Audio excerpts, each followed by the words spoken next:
Hi guys, so ഇന്നത്തെ വീഡിയോയിൽ നമ്മൾ സെമാന്റിക് ചേഞ്ചസ് ഇൻ ഇംഗ്ലീഷിന്റെ പാർട്ട് 2 ആണ് നോക്കാൻ പോകുന്നത്. ആദ്യം തന്നെ ഞാൻ പറഞ്ഞോട്ടെ, എന്നെ കൊല്ലരുത്. ആദ്യത്തെ വീഡിയോ ഇതിന്റെ ഫസ്റ്റ് പാർട്ട് എന്ന് പറയുന്നത് 1 മണിക്കൂർ 45 മിനിറ്റ് ഉണ്ട്. I know it is long, പക്ഷെ ആ വീഡിയോ കണ്ടവർക്കറിയാം ദാറ്റ് ഞാൻ സിമ്പിളായിട്ടാണ് എക്സ്പ്ലെയിൻ ചെയ്യുന്നത്. അതിൻ്റെ ഓരോ എക്സാമ്പിൾസിൻ്റെ എക്സ്പ്ലനേഷൻ ഞാൻ കൂടുതലും തരുന്നത്, ഒരു 4-5 എക്സാമ്പിൾസ് എടുത്തിട്ട്. The reason why I did it is because നിങ്ങൾക്കിപ്പം പ്രീവിയസ് ഇയർ ക്വസ്റ്റ്യൻ പേപ്പേഴ്സ് എടുത്ത് നോക്കിക്കഴിഞ്ഞാൽ ചോദ്യം ചോദിക്കുന്നത് എപ്പോഴും ഇതിൽ നിന്നും ഏതെങ്കിലും ഒരു ടേം എടുത്തിട്ട് 4 മാർക്കിനായിരിക്കും ചോദിക്കുന്നത്. സോ നമ്മളിപ്പം അതിന് ഡെഫിനിഷൻ എഴുതി 4 എക്സാമ്പിൾ എഴുതി അതൊരു 4 മാർക്ക് നമുക്ക് സ്കോർ ചെയ്യാൻ പറ്റില്ല അത്രയും എഴുതി കഴിഞ്ഞാൽ. ഓരോ എക്സാമ്പിളും എങ്ങനെ എക്സ്പ്ലെയിൻ ചെയ്യണമെന്നതിൻ്റെ ഒരു ഡെമോൺസ്ട്രേഷനാണ് ആദ്യത്തെ വീഡിയോയിൽ തന്നിരിക്കുന്നത്. സോ ആ ഒരു വീഡിയോ 45 മിനിറ്റ് 1 മണിക്കൂർ 45 മിനിറ്റ് ആയപ്പോൾ തന്നെ ഞാൻ അങ്ങ് സ്റ്റോപ്പ് ചെയ്തായിരുന്നു. ഐ തോട്ട് ഞാൻ ബാക്കിയുള്ളതൊരു സെക്കൻഡ് പാർട്ടായിട്ട് ഇടാം. ഇനി ഈ പാർട്ടിനകത്ത് കൂടുതലൊന്നുമില്ല, 4 ടേംസേ ഉള്ളൂ. ആ 4 ടേംസും വളരെ സിമ്പിൾ ആണ്. പക്ഷേ അതും എക്സാമിന് 1 മാർക്കിനും 2 മാർക്സിനും ഒക്കെ ചോദിക്കുന്നത് കൊണ്ടാണ് ഞാനിപ്പോൾ സെപ്പറേറ്റ് ആയിട്ടൊരു വീഡിയോ ചെയ്യുന്നത്. ഓക്കെ, ഭയങ്കര സിമ്പിൾ ആയിരിക്കും. Let's go head. First term is metonymy. Metonymy എന്ന് വെച്ചാൽ എന്താണ്? This is a figure of speech where something is referred to by the name of something else closely associated with it. You replace the name of something with something else closely related to it. 2 sentences കൊടുത്തിട്ടുണ്ട്. 2 sentencesന്റെ അർത്ഥം ഒന്ന് തന്നെയാണ്. Figure of speech എന്ന് പറയുന്നത് എന്താണെന്ന് ഒരു കുട്ടി എനിക്ക് മെസ്സേജ് അയച്ചു ചോദിച്ചിരുന്നു. ഫിഗർ ഓഫ് സ്പീച്ച് എന്ന് പറയുന്നത് നമ്മൾ എന്തെങ്കിലും ഒരു കാര്യത്തിനെ ക്രിയേറ്റീവായിട്ട് പറയുമ്പോൾ, ഓക്കെ, ഇപ്പം ഞാൻ പറയാം, യുവർ സ്മൈൽ ഇസ് ബ്രൈറ്റ്. നിങ്ങളുടെ സ്മൈൽ വളരെ ബ്രൈറ്റ് ആണ്. ബ്രൈറ്റ് എന്ന് പറയുമ്പോൾ ഭയങ്കര പോസിറ്റീവ് ആണ്, അല്ലെങ്കിൽ നിങ്ങളുടെ ഭയങ്കര ഒരു പ്ലസന്റ് സ്മൈലാണ് എന്ന് ഞാൻ പറയുമ്പോൾ, യുവർ സ്മൈൽ ഈസ് ബ്രൈറ്റ് എന്ന് പറയുമ്പോൾ യു നോ ദാറ്റ് ഒരു പോസിറ്റീവ് സ്മൈൽ ആണെന്ന്, അല്ലെങ്കിൽ ഭയങ്കര പ്രകാശമുള്ള ഒരു ചിരിയാണെന്ന് എന്ന് ഞാൻ പറയുമ്പോൾ അതിൻ്റെ മീനിങ് അത്രയ്ക്ക് കൺവേഡ് ആവുന്നുള്ളൂ, അല്ലേ? പക്ഷെ ഞാൻ കുറച്ചുകൂടി ക്രിയേറ്റീവായിട്ട്, കുറച്ചുകൂടി എൻ്റെ ഇമാജിനേഷൻ യൂസ് ചെയ്ത് ഞാൻ പറയുകയാണെങ്കിൽ ഞാൻ പറയും, your smile is bright like the sun. സൂര്യനെ പോലെ പ്രകാശമുള്ളതാണ് നിങ്ങളുടെ ചിരി എന്ന് ഞാൻ പറയുമ്പോൾ അതിൻ്റെ അർത്ഥം ഭയങ്കര ക്രിയേറ്റീവായിട്ടാണ് ഞാൻ പറഞ്ഞിരിക്കുന്നത്, അല്ലേ? സണ്ണിനെ പോലെ അതിൻ്റെ ആ ഒരു ബ്രൈറ്റ്നെസ്, എവർലാസ്റ്റിംഗ് ബ്രൈറ്റ്നെസ് പോലെ നിങ്ങളുടെ ചിരിയും ആ ഒരു എവർലാസ്റ്റിംഗ് പോസിറ്റിവിറ്റിയാണ് തരുന്നത്, അല്ലെങ്കിൽ അത്രയ്ക്കും ബ്രൈറ്റ് ആണ്. അത് ലിറ്ററൽ മീനിങ്ങിൽ എടുക്കാം, മെറ്റഫോറിക്കൽ മീനിങ്ങിൽ എടുക്കാം.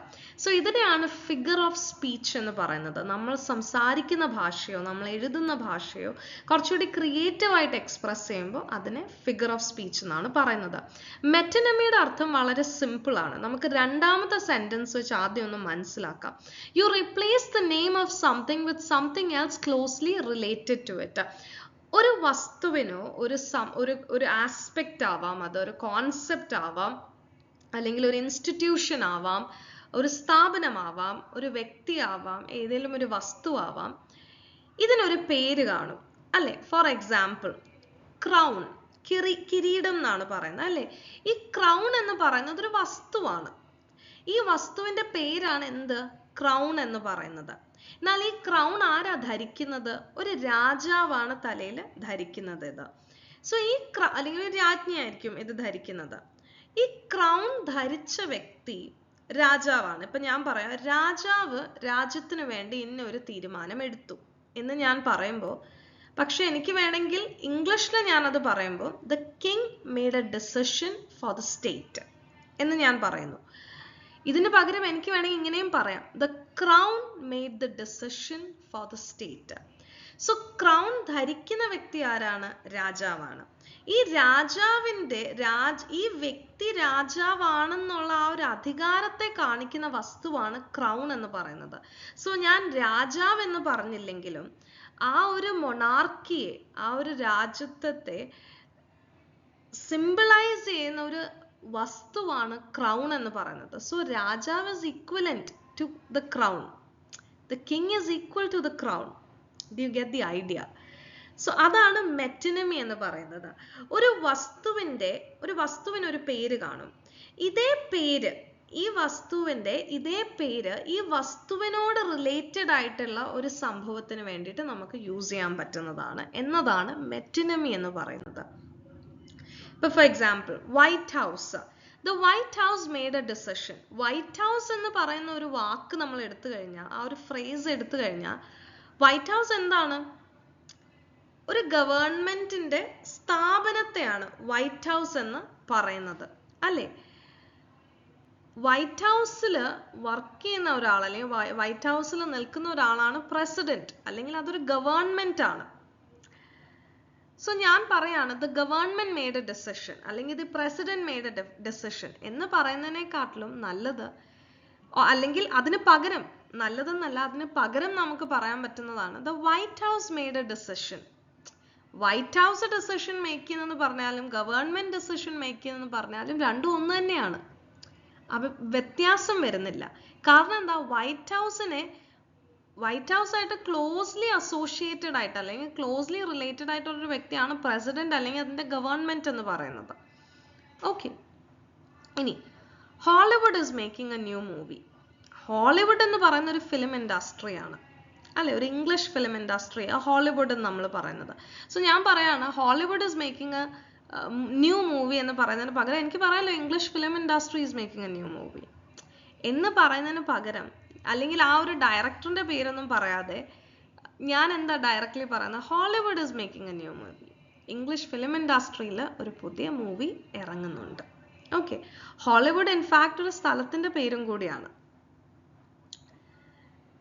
പക്ഷെ ഇതിൻ്റെയൊക്കെ മീനിങ്സ് ക്ലോസ്ലി അസോസിയേറ്റഡ് ആയതുകൊണ്ടാണ് അതേ പേര് നമ്മൾ മറ്റൊരു കാര്യത്തെയും കൂടി സൂചിപ്പിക്കാൻ യൂസ് ചെയ്യുന്നത്. ആൻഡ് ഈ മറ്റൊരു കാര്യം എന്ന് പറയുന്നത് ഈ പേരായിട്ട് വളരെ ക്ലോസ്ലി റിലേറ്റഡ് ആയിട്ടുള്ള ഒരു സംഭവമായിരിക്കും. The pen is mightier than the sword എന്നൊരു ഫ്രേസ് നമുക്ക് എല്ലാവർക്കും അറിയാവുന്ന, അല്ലേ? പേനയ്ക്ക് വാളിനെക്കാട്ടിലും ശക്തി ഉണ്ടെന്നാണ് പറയുന്നത്. പേന നമ്മൾ എന്തിനാ ഉപയോഗിക്കുന്നത്? എഴുതാൻ വേണ്ടിയാണ് ഉപയോഗിക്കുന്നത്, അല്ലേ? പണ്ട് കാലങ്ങളിൽ വാളൊക്കെ ഉപയോഗിച്ച് ഭയങ്കര വാറും ബാറ്റിൽസ് ഒക്കെ നടത്തിയിരുന്നു, ഇല്ലേ? അവരുടെ ആ ഒരു പ്രതിഷേധം, അവരുടെ ആ ഒരു ഒപ്പോസിഷൻ അവർ വാളൊക്കെ എടുത്ത് ഫൈറ്റ് ചെയ്താണ് കാണിച്ചിരുന്നത്. പക്ഷെ പിന്നീട് കുറച്ചു കാലഘട്ടം കഴിഞ്ഞപ്പോൾ ഒരു ജനറേഷൻ വന്നു. ആ ജനറേഷൻ എഴുത്തുകളിലൂടെ പ്രതിഷേധം അറിയിച്ചവരുണ്ട്. സോ ഒരു വാളെടുത്താലും പേന എടുത്താലും അതിൻ്റെ എന്താണ്? the purpose is the same, it is to fight. ഒരു ആക്ടിവിസം ആ കാണിക്കുന്ന അവിടെ, അല്ലേ? So the pen is mightier than the sword എന്ന് പറയുമ്പോൾ പേന, അതിന്റെ അർത്ഥം, ആ ഫ്രേസിന്റെ അർത്ഥം ഇതാണ്. പക്ഷെ മെറ്റനമി ഇവിടെ എങ്ങനെ അപ്ലൈ ചെയ്യപ്പെട്ടെന്ന് ചോദിച്ചു കഴിഞ്ഞാൽ പെൻ എന്ന് പറയുന്ന ഒരു വസ്തുവിന്റെ പേരാണ്. പക്ഷെ ഇത് നമ്മൾ എന്തിനാ ഉപയോഗിക്കുന്നത്? റൈറ്റിങ്ങിനാണ് ഉപയോഗിക്കുന്നത്. So writing is mightier than fighting എന്ന് പറയുന്നതിന് പകരം റൈറ്റിങ്ങിനോട് ക്ലോസ്ലി റിലേറ്റഡ് ആയിട്ടുള്ള ഒരു വസ്തുവാണ് പെൻ എന്ന് പറയുന്നത്. റൈറ്റിങ്ങിന് പകരം നമ്മൾ അവിടെ പെൻ എന്ന് പറയുന്ന വാക്ക് ഉപയോഗിച്ചു. ഫൈറ്റ് ചെയ്യാൻ വേണ്ടി ഉപയോഗിക്കുന്ന സോഡ്. ഓക്കെ, അപ്പൊ ഫൈറ്റിങ്ങിന് പകരം അതിനോട് ചേർന്ന് നിൽക്കുന്ന ഒരു വാക്കാണ് സോഡ് എന്ന് പറയുന്നത്. ഓക്കെ, അങ്ങനെ ക്ലോസ്ലി അസോസിയേറ്റഡ് ആയിട്ടുള്ള മീനിങ്സ് അനുസരിച്ച് വേർഡ്സിനെ യൂസ് ചെയ്യുന്നതാണ് മെറ്റനമി എന്ന് പറയുന്നത്. I hope it is clear to you. രണ്ടാമത്തെ term is synecdoche. Now synecdoche എന്ന് പറയുന്നത് it's a part of something used to represent the whole or the whole is used to represent a part. വളരെ സിമ്പിളാണ് മനസ്സിലാക്കാനായിട്ട്. ഒരു വസ്തുവാവാം, ഒരു വ്യക്തിയാവാം, ഒരു concept ആവാം, ഒരു സ്ഥാപനമാവാം, എന്തുമാവാം. ഓക്കെ, അതിനൊരു മുഴുവനായിട്ടുള്ള ഒരു ഫോം ഉണ്ട്, ഇല്ലേ? അതിനെ മുഴുവനായിട്ട് നമ്മൾ വിളിക്കുന്ന ഒരു കാര്യമാണ്. ഫോർ എക്സാമ്പിൾ, ഒരു ജോലിക്കാരൻ, അദ്ദേഹം ഒരു വർക്കറാണ്. ഓക്കെ, ഇപ്പൊ ജോലിക്കാരൻ എന്ന് പറയുമ്പോൾ ഒരു പുരുഷൻ. ഓക്കെ, അദ്ദേഹം ഒരു വർക്കറാണ്. ഞാൻ എന്നാ അദ്ദേഹത്തെ ഒരു വർക്കർ എന്ന് വിളിക്കാതെ ഞാൻ അദ്ദേഹത്തിനെ ഹാൻഡ് എന്ന് വിളിക്കുന്നു. ഓക്കെ, ഹാൻഡ്, കൈ എന്ന് വിളിക്കുന്നു. അദ്ദേഹം ഒരു മുഴുവനായ ഒരു വ്യക്തിയുടെ ഒരു പാർട്ടാണ് ഹാൻഡ് എന്ന് പറയുന്നത്. സോ അദ്ദേഹത്തിനെ വർക്കർ എന്ന് വിളിക്കാതെ ഞാൻ ഹാൻഡ് എന്ന് വിളിക്കുന്നു. കാരണം അദ്ദേഹം ഏറ്റവും കൂടുതൽ പണിയെടുക്കുന്ന അദ്ദേഹത്തിന്റെ കൈകളിലൂടെ ആയിരിക്കും. ഇൻഫാക്ട് നിങ്ങൾ വിക്ടോറിയൻ ഫിക്ഷൻ വായിച്ചവരാണെങ്കിൽ ചാൾസ് ഡിക്കൻസിന്റെ ഒരു നോവലുണ്ട് ഹാർഡ് ടൈംസ്. അതിനകത്ത് ഫാക്ടറിയിൽ, ഇൻഡസ്ട്രിയിൽ വർക്ക് ചെയ്യുന്നവരെ എന്താ വിളിക്കുന്നത്? ഹാൻഡ്സ് എന്നാണ് വിളിക്കുന്നത്. HANDS, കൈകൾ. വർക്കേഴ്സ് എന്ന് വിളിക്കാതെ അവരെ ഹാൻഡ്സ് എന്നാണ് വിളിക്കുന്നത്.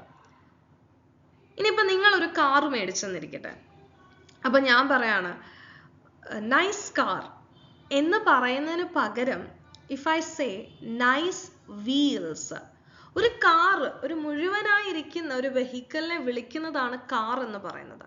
ഞാൻ നൈസ് കാർ എന്ന് പറയുന്നതിന് പകരം ഞാൻ നിങ്ങളോട് പറയാണ് നൈസ് വീൽസ്. കാറിന്റെ ഒരു ഭാഗമാണ് വീൽ, അല്ലെങ്കിൽ അതിന്റെ ടയേഴ്സ്, അതിന്റെ വീൽസ് എന്ന് പറയുന്ന ആ കാറിന്റെ ഒരു ഭാഗമാണ്. ഞാൻ നൈസ് കാർ എന്ന് പറഞ്ഞാലും നൈസ് വീൽസ് എന്ന് പറഞ്ഞാലും അർത്ഥം ഒന്ന് തന്നെയാണ്. ഞാൻ നിങ്ങളെ വർക്കർ എന്ന് വിളിച്ചാലും ഞാൻ നിങ്ങളെ ഹാൻഡ് എന്ന് വിളിച്ചാലും രണ്ടിന്റെ അർത്ഥം എന്താണ്? ഒന്നാണ്. പക്ഷെ ചിലപ്പം ഞാൻ ഹോളായിട്ട് പറയും, അല്ലെങ്കിൽ ഹോളായിട്ട് പറയുമ്പോൾ അതിനകത്ത് പ്രത്യേകിച്ച് കൺഫ്യൂഷൻ ഒന്നുമില്ല അല്ലെ. നൈസ് കാർ എന്ന് പറയുമ്പോൾ നമുക്കറിയാം അതൊരു കാറിനെയാണ് സൂചിപ്പിക്കുന്നത്. നൈസ് വീൽസ് എന്ന് ഞാൻ പറയുമ്പോൾ ആ 4 വീൽസിനെ അല്ല ഞാൻ പറയുന്നത്, ബട്ട് ഇൻ ഫാക്ട് ആ കാറിനെ ഹോളായിട്ടാണ് ഞാൻ പറയുന്നത്. Okay, that is synecdoche. കുറച്ച് എക്സാമ്പിൾസ് നോക്കാം. നൈസ് വീൽസ് ഞാൻ പറഞ്ഞു. Wheels refer to the entire car. ഒരു part of the car is representing the whole car. All hands on deck. Deck എന്ന് പറയുന്ന ഷിപ്പിന്റെ ഡെക്ക്. സോ അവിടെ എല്ലാ സെയിലേഴ്സും അല്ലെങ്കിൽ എല്ലാ വർക്കേഴ്സും ഡെക്കിൽ കയറി ജോലി ചെയ്യണമെന്നാണ് പറയുന്നത്. പക്ഷെ അവിടെ സെയിലേഴ്സ് വന്ന് ജോലി ചെയ്യട്ടെ, വർക്കേഴ്സ് വന്ന് ജോലി ചെയ്യട്ടെ എന്നല്ല പറയുന്നത്. ഓൾ ഹാൻഡ്സ് ഓൺ ഡെക്ക് എന്ന, എല്ലാ കരങ്ങളും അവിടെ എത്തട്ടെ, എല്ലാ വർക്കേഴ്സും അവിടെ എത്തട്ടെ. ഓക്കെ, സോ അങ്ങനെയുള്ള ഒരു അർത്ഥമാണ്. That is synecdoche. ഏതെങ്കിലും ഒരു part that represents the whole. She is the bread winner of the family. See, bread എന്ന് പറയുന്ന ഒരു വസ്തു നമ്മൾ കഴിക്കുന്ന ബ്രെഡാണ് അല്ലേ. പക്ഷേ ഇവിടെ ബ്രെഡ് എന്തിനെയാണ് റിപ്രസെന്റ് ചെയ്യുന്നത്? മണിയാണ് റിപ്രസെന്റ് ചെയ്യുന്നത്, അല്ലെങ്കിൽ അവരുടെ ലൈവ്ലിഹുഡ്, അവരുടെ ഒരു ജീവന മാർഗമാണ് ബ്രെഡ് എന്ന് പറയുന്നത്, അല്ലെങ്കിൽ അവർ ജീവിക്കുന്നത് ബ്രെഡ് കഴിച്ചിട്ടാണ്. സോ അവരുടെ ലൈവ്ലിഹുഡിനെ റിപ്രസെന്റ് ചെയ്യുന്ന ഒരു വസ്തുവാണ് ബ്രെഡ് എന്ന് പറയുന്നത്, അല്ലെങ്കിൽ അവരുടെ ഒരു അധ്വാനം, that money that they get, and that is represented by the single word bread. Okay, we need more boots on the ground. Boots എന്താണ്? ഇവിടെ സോൾജേഴ്സിനെയാണ് പറയുന്നത്. ഓക്കെ, ഇനിയും പടയാളികൾ ഗ്രൗണ്ടിൽ വേണം എന്ന് പറയുന്നതിന് പകരം അവർ പറയാം ഇനിയും ബൂട്ട്സ് വേണം. ഈ പടയാളികളുടെ ഒരു ഭാഗമാണ് ബൂട്ട്സ് എന്ന് പറയുന്നത് അല്ലേ. So that part represents the whole. That is synecdoche. മൂന്നാമത്തത് സിനസ്തേഷ്യാണ്. വളരെ സിമ്പിൾ ആണ്. നമുക്ക് 5 സെൻസസ് ഉള്ളത് അല്ലേ. ഏതൊക്കെ 5 സെൻസസ്? കണ്ണ്, കണ്ണ് നമുക്ക് കാണാനുള്ളതാ. ചെവി നമുക്ക് കേൾക്കാനുള്ളതാ. മൂക്ക് നമുക്ക് സ്മെല് ചെയ്യാനുള്ളതാ. ദെൻ ടച്ച്, ടച്ചിന് വേണ്ടിയിട്ട് നമുക്ക് സ്കിന്നാണുള്ളത് അല്ലേ. ടങ്, ടേസ്റ്റിന് വേണ്ടിയിട്ടാണ്. സോ ഇങ്ങനെ നമുക്ക് 5 സെൻസസ് ആണ് ഉള്ളത്. സോ ഈ 5 സെൻസസ് എന്ന് പറയുമ്പോൾ ഞാനിപ്പോൾ ഏതെങ്കിലും ഒരു സെൻസിന് ഫീൽ ചെയ്യുന്ന ഒരു കാര്യമാണ് കൺവേ ചെയ്യാൻ യൂസ് ചെയ്യുന്നതെങ്കിൽ ഞാൻ 2 സെൻസസിനെ മിക്സ് ചെയ്തായിരിക്കും പറയുന്നത്. That is synaesthesia. Synaesthesia simply പറഞ്ഞു കഴിഞ്ഞാൽ it is mixing of census, describing one sense using words from another sense. ഇപ്പൊ സപ്പോസ് എനിക്ക് കാണുന്ന ഒരു കാര്യം പറയണം. ഓക്കെ, കാണുന്ന ഒരു കാര്യത്തെ ഞാൻ ടേസ്റ്റ് അല്ലെങ്കിൽ സൗണ്ട് എന്ന് പറയുന്ന 2 സെൻസസ് ആയിട്ട് ഏതെങ്കിലും ഒരെണ്ണമായിട്ട് മിക്സ് ചെയ്ത് പറയും. For example, music is bright and colourful. Music എന്ന് പറയുന്നത് കേൾക്കാനുള്ളതാണ്. ഞാൻ മ്യൂസിക് വളരെ ബ്രൈറ്റ് ആൻഡ് കളർഫുൾ ആണെന്ന് പറയുമ്പോൾ മ്യൂസിക് ഒന്നെങ്കിൽ അത് അപ്ബീറ്റ് മ്യൂസിക് ആയിരിക്കും, അല്ലെങ്കിൽ ഭയങ്കര താളങ്ങളുള്ള ഒരു മ്യൂസിക് ആയിരിക്കും, ഒരുപാട് ഇൻസ്ട്രുമെന്റ്സ് യൂസ് ചെയ്തൊരു മ്യൂസിക് ആയിരിക്കും. സോ അങ്ങനെ പ്രൊഡ്യൂസ് ചെയ്ത മ്യൂസിക് ആയിരിക്കും. സോ അങ്ങനെ എനിക്ക് വേണമെങ്കിൽ പറയാം that music is bright and colourful. പക്ഷെ ഞാൻ യൂസ് ചെയ്യുന്ന വേർഡ്സ് കണ്ടോ, മ്യൂസിക് എന്ന് പറയുന്നത് സൗണ്ട് എന്ന് പറയുന്ന സെൻസ് ആയിട്ട് റിലേറ്റഡ് ആണ്. ബ്രൈറ്റ് ആൻഡ് കളർഫുൾ എന്ന് പറയുന്ന വാക്കുകൾ സൈറ്റ് ആയിട്ട് കാണുന്ന അല്ലെ, നമ്മുടെ കണ്ണുകളിലൂടെ കാണുന്ന ഒരു ഫിനോമിനനെ റിപ്രസെന്റ് ചെയ്യുന്നതാണ് ബ്രൈറ്റ് ആൻഡ് കളർഫുൾ എന്ന് പറയുന്നത്.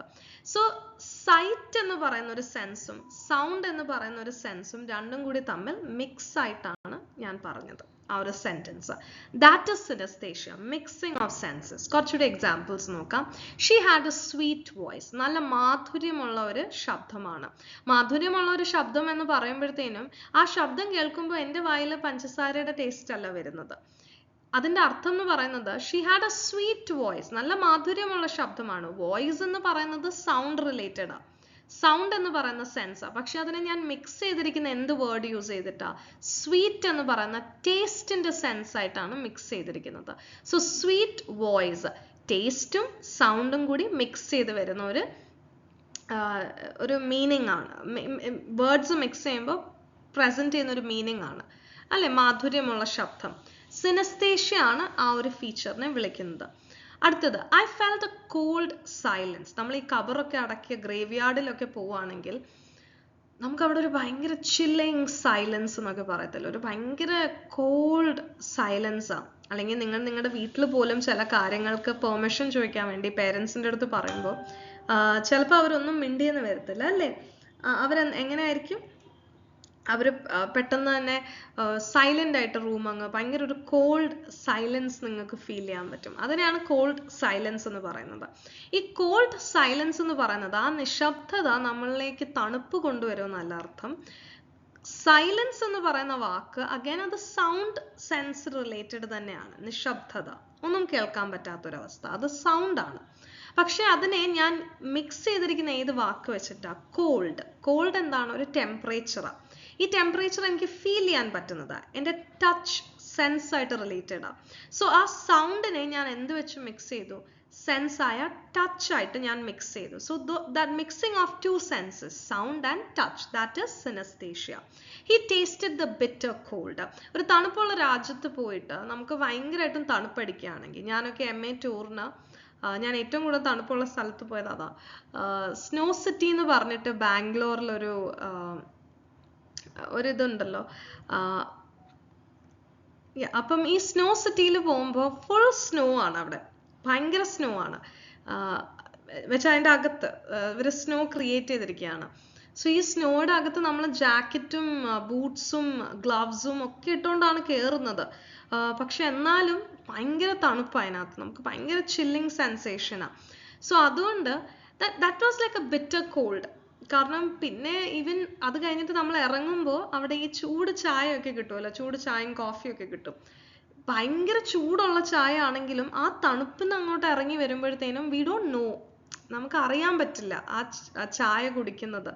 അത്രയും ചൂടാണ് കുടിക്കുന്നത്. പക്ഷെ അത്രയും ചൂട്, ആ ഒരു ടെമ്പറേച്ചറിൽ ശരിക്കും നമുക്ക് ഭയങ്കര ഒരു ആശ്വാസം കിട്ടുന്നത്.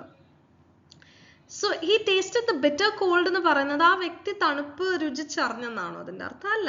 ബിറ്റർ എന്ന് പറയുന്ന വാക്ക് കയ്പിനെയാണ് പറയുന്നത് അല്ലെ, ടേസ്റ്റ് ആണ്. ടേസ്റ്റ് എന്ന് പറയുന്ന സെൻസാ. കോൾഡ് എന്ന് പറയുന്നതോ തണുപ്പ്, ആ ഒരു ടെമ്പറേച്ചർ. ടച്ച് എന്ന് പറയുന്ന സെൻസിനോട് റിലേറ്റഡ് ആ. സോ ടച്ചും ടേസ്റ്റും എന്ന് പറയുന്ന രണ്ട് സെൻസസിനെ ഒരുമിച്ച് മിക്സ് ചെയ്താണ് ആ മീനിങ് കൺവേ ചെയ്യപ്പെടുന്നത്. So that is synesthesia. I hope it is clear.